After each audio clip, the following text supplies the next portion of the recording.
मैं ममता, wife of Shailendra Kumar. मैं चौचा बनगांव की रहने वाली हूँ। हाल ही में मैं न्यू संजय नगर काली मंदिर के पास रहती हूँ। हमारी शादी 2019 में हुई थी डॉक्टर शैलेंद्र से। डॉक्टर शैलेंद्र पहले भी शादीशुदा थे। जो मेरी बड़ी दीदी हैं उनकी वाइफ, उनकी शादी 2006 में हुई थी। बड़ी दीदी पर 2 बच्चे हैं, एक बेटी है 19 साल की और एक बेटा है 9 साल का। मेरे पास 2 बच्चे हैं। मेरे पास एक बेटी है 1.5 साल की और एक बेटा है 6 साल का।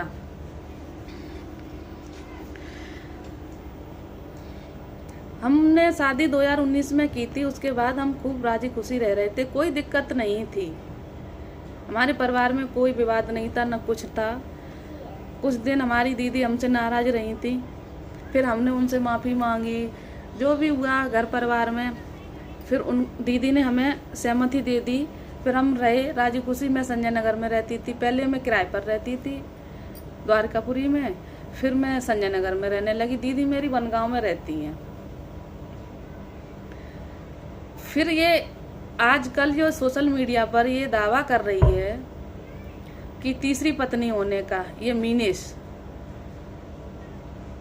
तो मैं इससे ये पूछना चाहती हूँ कि ये तीसरी पत्नी कौन से एंगल से तीसरी पत्नी है? इसके पास कोई प्रूफ है?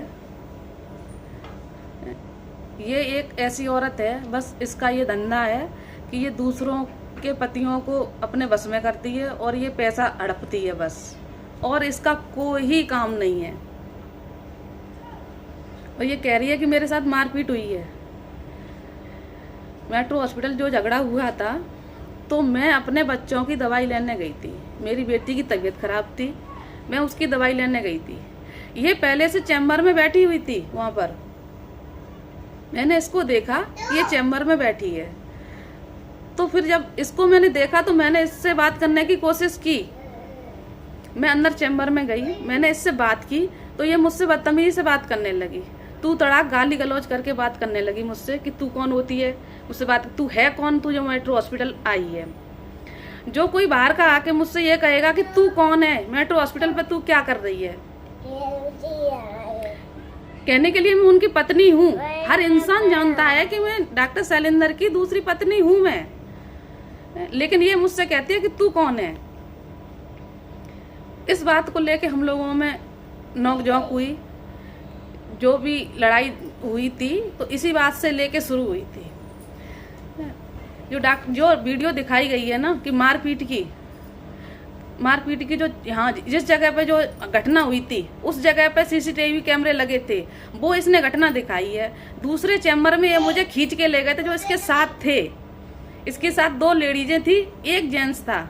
मैं जेंट्स का नाम नहीं जानती हूँ वो कौन था, लेकिन जो लेडीजें थी इसके साथ उनका नाम जानती हूँ। एक थी गीता यादव और एक थी दीक्षा। दूसरे चैम्बर में ये लोग मुझे ले गए हैं। तो वहाँ पर जाके जो आदमी था उसने मेरे कपड़े वपड़े भी फाड़ दिए थे। इन्होंने मेरे साथ बदतमीजी की थी। फिर मैंने अपने बेटे से बोला कि बेटा मौसी के पास फ़ोन कर। मेरे बेटे ने फ़ोन किया है, तब मेरी दीदी पहुँची हैं हॉस्पिटल पर।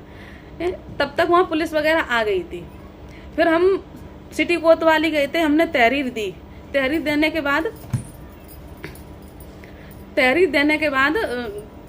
हमने तहरीर दी तो हमारी कोई सुनवाई नहीं हुई, क्योंकि डॉक्टर शैलेंद्र है जो सबका मुंह बंद कर रखा है।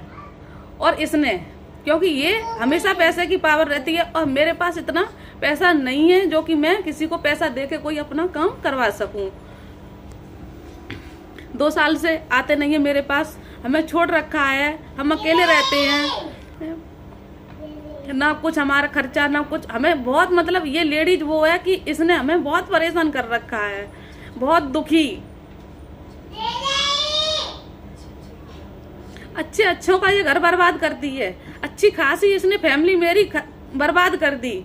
हमारे यहाँ कोई दिक्कत नहीं थी, जब से ये इनके पीछे पड़ी है इसने ऐसे जाल में फंसा रखा है मेरे पति को कि जो ये कहती है वो ही करते हैं। अगर ये कहते उसको मार जाके तो मारते हैं। इसने मुझे और मेरे बच्चों को 2 साल से दूर कर रखा है। मैं जहाँ रहती हूँ वहाँ जाके सोशल मीडिया पे ये तो खबर चला दी कि उसके साथ मारपीट हुई है, लेकिन हमारे साथ कितना अत्याचार हो रहा है तो वो तो हम ही जानते हैं। किसी ने हमसे नहीं पूछा आके कि क्या हो रहा है क्या नहीं तुम्हारे साथ। बस एक पक्ष सुना और एक पक्ष की बात सोशल मीडिया पर वायरल कर दी। अब हम क्या करें? हमारे 2 बच्चे हैं, हम कहाँ चले जाएं? हमारी दीदी कहाँ चली जाएं? ये दावा करती है कि हम तीसरी पत्नी है और हमारी कहीं सुनवाई होती नहीं है। हम कोतवाली गए, हमारी कोई सुनवाई नहीं थी। हमने जो एप्लीकेशन दी थी साइड में रख दी, सब उसकी तरफ बोल रहे हैं क्योंकि हमारे पास कुछ है नहीं देने के लिए। इसलिए हम देंगे कहाँ से? हम अपने बच्चे ही पाल रहे हैं।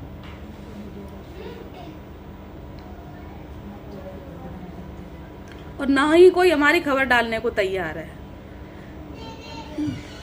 हमने सबसे रिक्वेस्ट कर ली, सबके हाथ जोड़िए, कोई ही हमारी नहीं सुन रहा है। अब हम कहाँ जाएं? मर जाएं? मैं हाथ जोड़ के निवेदन करती हूँ कि अगर मेरी सुनवाई नहीं हुई तो मैं अपने बच्चों के साथ आत्महत्या कर लूंगी। उसके जिम्मेदार सिटी कोतवाली थाना एटा पुलिस होगी। अगर दो दिन के अंदर अगर मेरी सुनवाई नहीं हुई तो मैं अपने बच्चों के साथ, मेरे 2 बच्चे हैं उनके साथ आत्महत्या कर लूंगी।